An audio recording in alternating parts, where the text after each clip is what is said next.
Bueno, mi nombre es Marina Ferenc, soy licenciada en nutrición perteneciente al staff de Pulmotech y en el día de hoy voy a presentar una clase denominada Abordaje etoterápico del síndrome de intestino corto.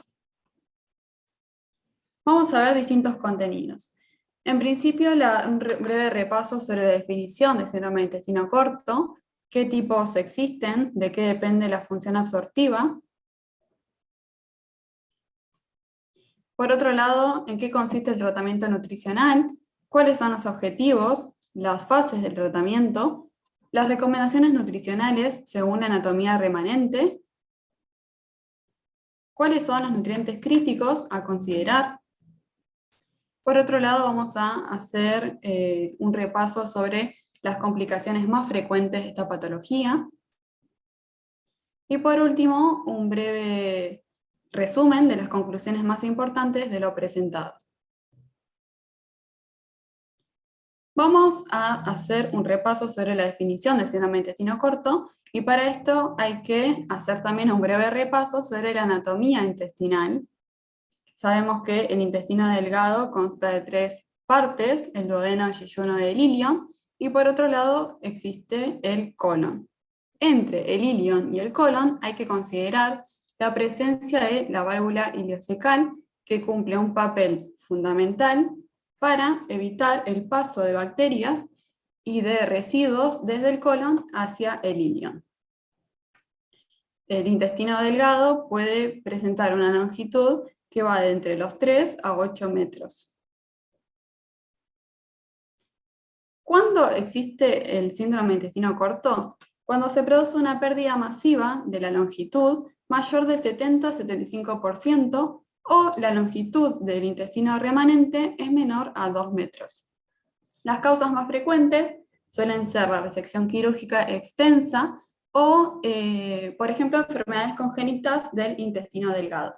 Esto más frecuente en adultos. En el caso de los niños, las causas más frecuentes suelen ser la enterocolitis necrotizante, sobre todo en niños prematuros, la atresia intestinal, la gastrosquisis, la malrotación y vólvulos intestinales y los misceláneos, que son tumores intestinales.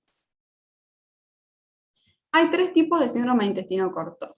Existe el tipo 1, donde existe y se presenta una yeyunostomía terminal, y el intestino delgado mide menos de 115 centímetros. En el tipo 2 existe una anastomosis yeyunocólico sin válvula ileocecal, factor a tener en cuenta, y el intestino delgado presenta una longitud menor a 60 centímetros. En el tipo 3 se presenta una anastomosis yeyunocólico con válvula ileocecal en este caso, y el intestino delgado mide menos de 35 centímetros. Hay que hacer también un breve repaso sobre lo que es la función absortiva del intestino, para después considerar qué intestino remanente está presente, y así saber también qué déficit de nutrientes puede llegar a tener el paciente. En el duodeno se absorbe principalmente calcio, hierro, magnesio, hidrato de carbono, proteínas y grasas. En el yeyuno, glucosa, fructosa, galactosa, aminoácidos, ácidos grasos, vitaminas, sobre todo hidrogliposolubles, y el ácido fólico. En el caso del ilion, las sales biliares, la vitamina B12, el colesterol, agua y electrolitos. El colon principalmente absorbe agua, electrolitos y ácidos grasos de cadena corta. Y un factor fundamental en esta patología es la presencia o no de válvula ileocecal, que es la que hace, digamos, que previene el sobrecrecimiento bacteriano en el intestino. Según el intestino remanente, según la resección intestinal, se van a presentar distintos tipos de síntomas y deficiencias nutricionales. Pero siempre va a existir una inadecuada digestión y absorción de nutrientes. Cuando la resección está más próxima, digamos, al estómago, va a haber mayor secreción náuseas y vómitos. Si la resección es una extensa longitud en el intestino delgado, el tránsito intestinal va a ser mayor, va a ser mucho más rápido. Si la resección es extensa en el colon, por ejemplo, las heces van a ser más acuosas, porque como dijimos antes, es el sector del intestino donde se absorbe la mayor cantidad de agua y electrolitos, entonces el paciente va a presentar diarrea. Si el paciente no tiene la válvula ileocecal, va a haber mayor sobrecrecimiento bacteriano. Va a existir siempre un desequilibrio hidroelectrolítico y va a haber depresión de vitaminas y minerales. Por lo cual, el paciente, digamos, va a estar comprometido nutricionalmente y puede llegar a presentar desnutrición calórico-proteica. ¿Cuáles son los factores que influyen en la adaptación intestinal? Por un lado,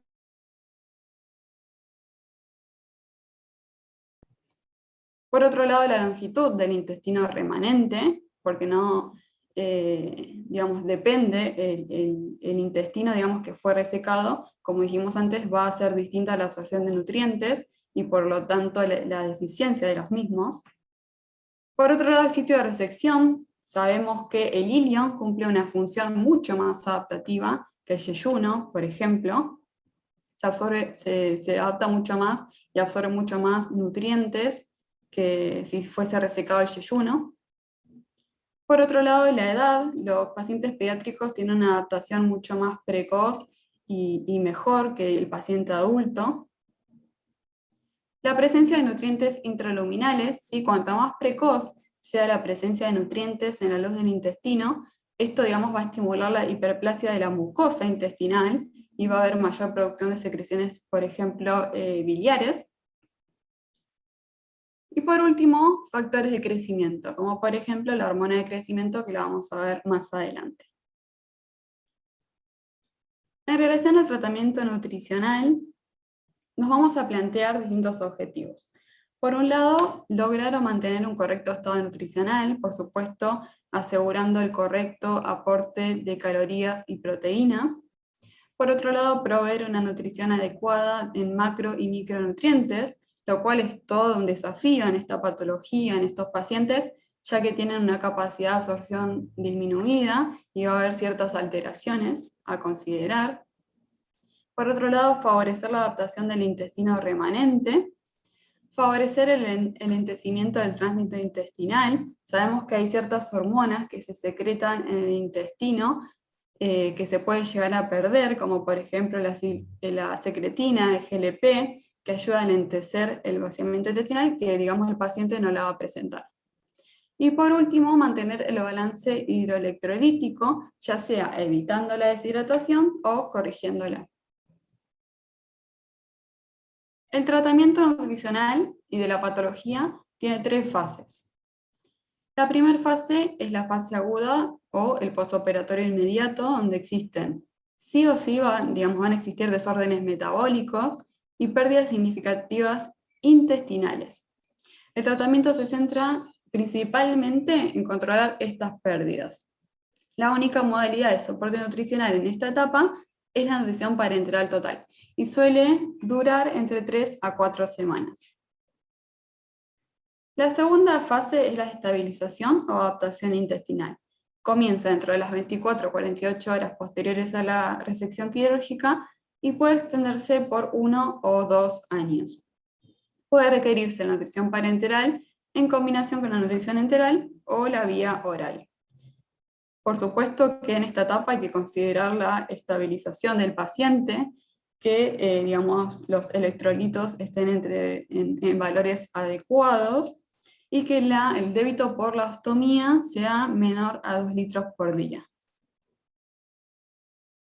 En la fase de mantenimiento ya hay que considerar un tratamiento nutricional individualizado, personalizado, de acuerdo a los déficits nutricionales que presente el paciente, teniendo en cuenta que algunos de ellos nunca alcanzan la nutrición oral completa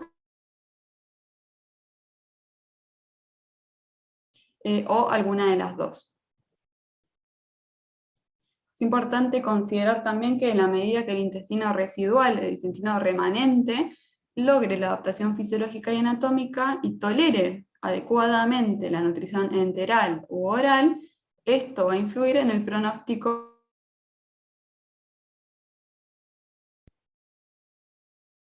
Vamos a ver a unas recomendaciones más específicas según la anatomía remanente, pero considerando dos tipos de síndrome de intestino corto. Por un lado, sin la presencia de colon en continuidad, ¿sí? Una yeyunostomía, y por otro lado, el tipo 2, una anastomosis yeyunocólica sin válvula ileocecal y con una parte del colon en continuidad. En el caso del síndrome de intestino corto, sin presencia del colon, a menudo se pierde más cantidad de líquido y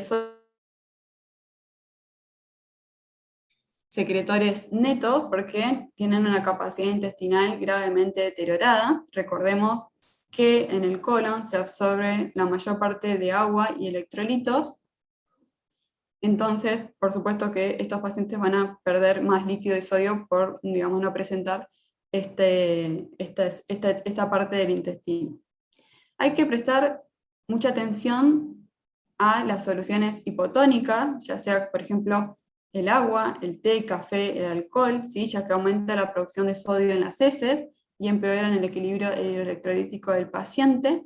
Y por otro lado, hay que tener cuidado también con las soluciones hipertónicas, como por ejemplo los jugos de frutas y las gaseosas, que atraen agua al tracto digestivo y que empeoran la deshidratación.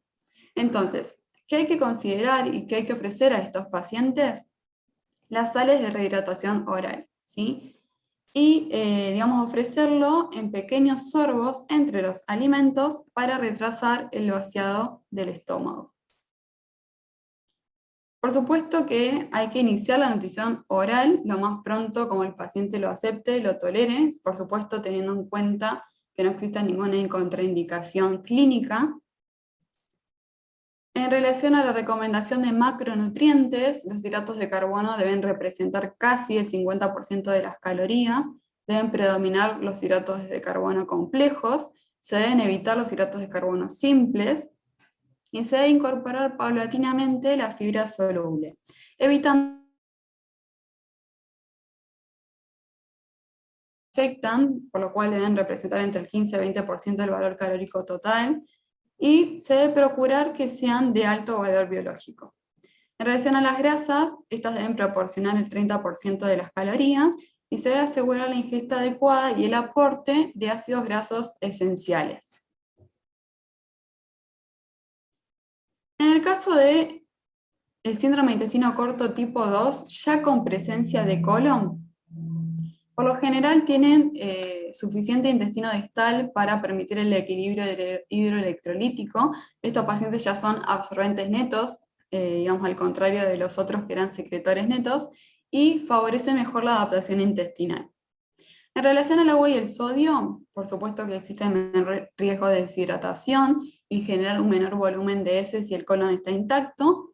Y en relación a la energía, el intestino grueso tiene digamos, una capacidad de adaptación importante, ya que normalmente un intestino grueso sano absorbe aproximadamente 150 calorías por día, pero en este tipo de patología puede llegar a absorber hasta 1000 calorías por día, sobre todo en aquellos que presenten mala absorción. En relación a la recomendación de nutrientes, los hidratos de carbono también deben representar entre el 50 y el 60% de las calorías, deben predominar los hidratos de carbono complejos, ¿sí? ¿Por qué? Porque estos son fermentados a ácidos grasos de cadena corta, lo que hace que puedan ser utilizados por el colonocito, que es la célula del colon, como fuente de energía, como fuente de calorías. También se deben evitar los hidratos de carbono simples y se debe incorporar paulatinamente la fibra soluble, evitando la insoluble. Las grasas se deben limitar la ingesta al 20-30% de las calorías y se debe prestar especial atención al aporte de triglicéridos de cadena media, ya que aparte de aportar más calorías, mejoran la absorción de nutrientes y aumentan el volumen de las heces. Por otro lado, una cuestión importante a considerar es la limitación de la ingesta de oxalatos por el riesgo de cálculos que tienen estos pacientes. Al absorberse menos sales biliares, los ácidos grasos se unen al calcio y por lo tanto aumenta el oxalato dietético líquido, la formación de cálculos renales. Hay ciertos nutrientes críticos a considerar siempre según la anatomía remanente. Son las que se absorben en el ilion, por lo cual la resección de esta parte del intestino o la realización de una ostomía previa va a producir su deficiencia. Por otro lado, las vitaminas liposolubles A, D, E y K, ya que necesitan, sabemos, de las grasas y de las sales biliares para absorberse, y en el caso, digamos, que haya déficit de estos nutrientes, no se forma la emulsificación, por lo cual estos pacientes, ante este déficit de vitaminas liposolubles, puede presentar ceguera o osteomalacia. Por otro lado, los ácidos grasos esenciales pueden ser deficitarios, sobre todo cuando la absorción de grasa es muy limitada. La vitamina B12, sobre todo ante la ausencia del ilion, por lo cual se debe suplementar por vía parenteral. El zinc, porque ya que la pérdida de zinc y selenio en las heces suele ser bastante frecuente, también por los drenajes y los aspirados gástricos. Y por último, el calcio, ya que existe también una hipoabsorción de vitamina D y grasas.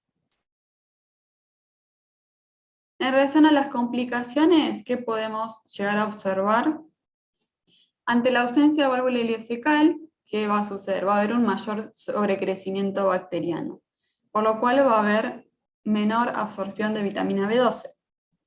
Si el sector del intestino que se reseca es el ilion, va a haber mayor pérdida de sales biliares y sobreproducción hepática, va a haber menor producción de hormonas, va a haber mayor cantidad de colesterol en bilis, que esto lo que va a hacer es favorecer la litogénesis, y esto va a provocar que el paciente pueda llegar a sufrir de litiasis biliar.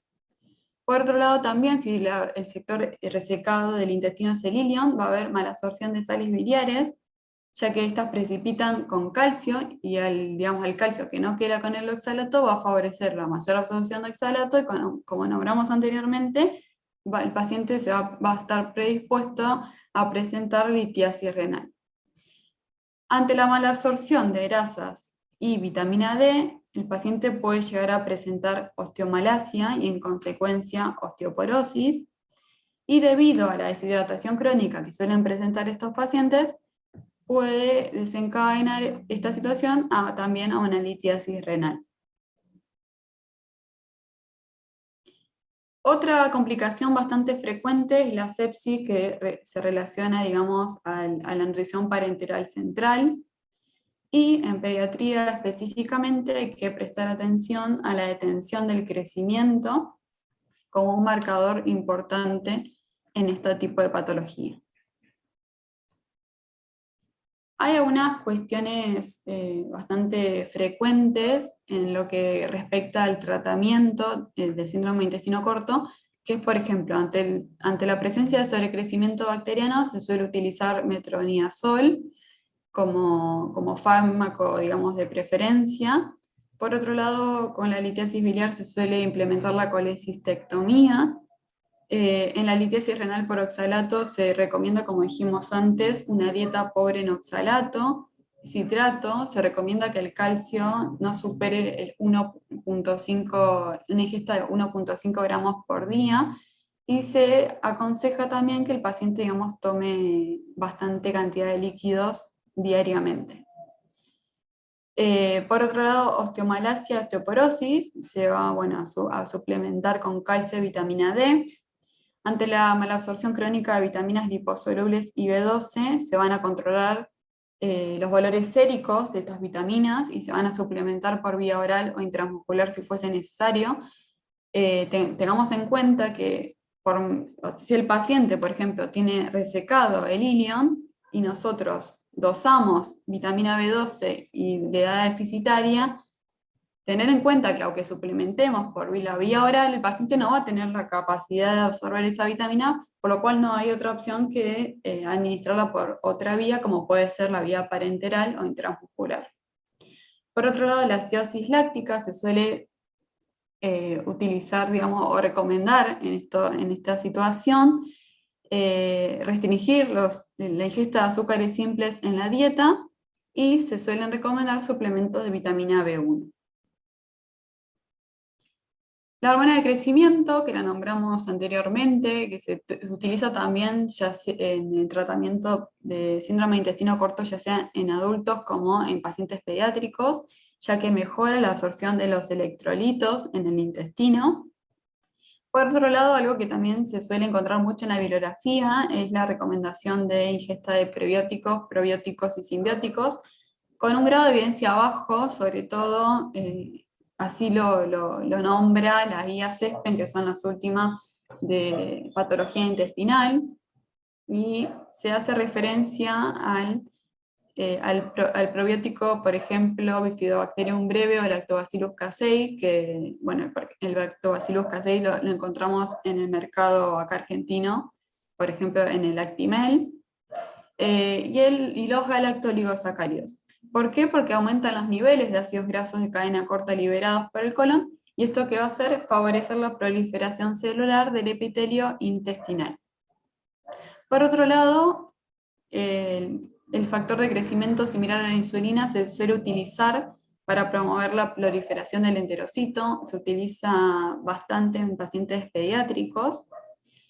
Y por otro lado, el teduglutide, que es un análogo del péptido 2, similar al glucagón, que lo que hace es promover la reparación de la mucosa intestinal y disminuir el vaciado gástrico y la secreción gástrica. Esto se encuentra bastante en la bibliografía, la realidad es que se utiliza bastante, ya sea en paciente adulto como pediátrico también. La bibliografía también lo que hace muchos énfasis en la importancia de un equipo multidisciplinario que se especialice en esta patología, ¿sí? Como vimos, hay un montón de factores y cuestiones clínicas y nutricionales a considerar.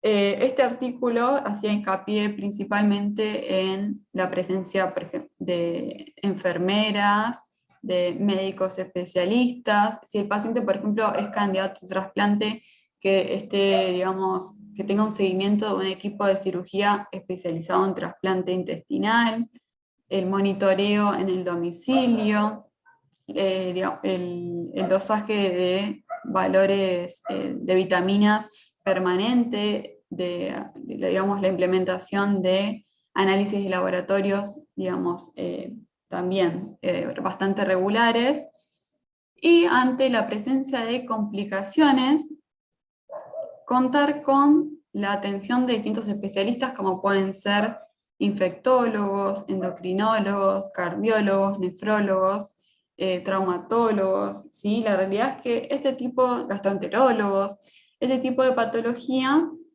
requiere la presencia y la atención de varias disciplinas. Y por supuesto, la nutricionista, ¿no? ¿Qué podemos decir como conclusiones?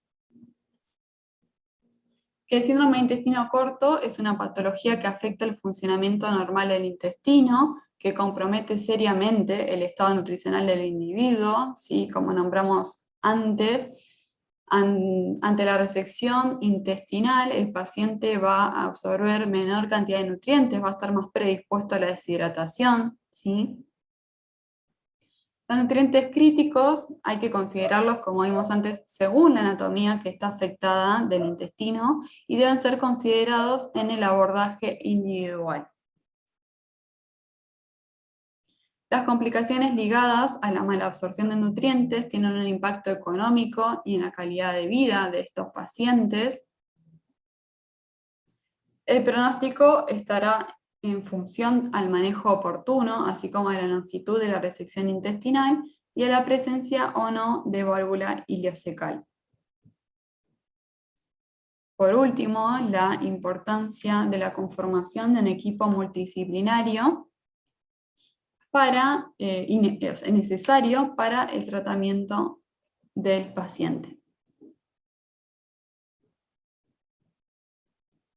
Bueno, muchas gracias. Espero que les sea útil y por cualquier duda o consulta dejo acá la bibliografía consultada. Y bueno, espero que les sirva y cualquier cosa podemos estar en contacto. Muchas gracias.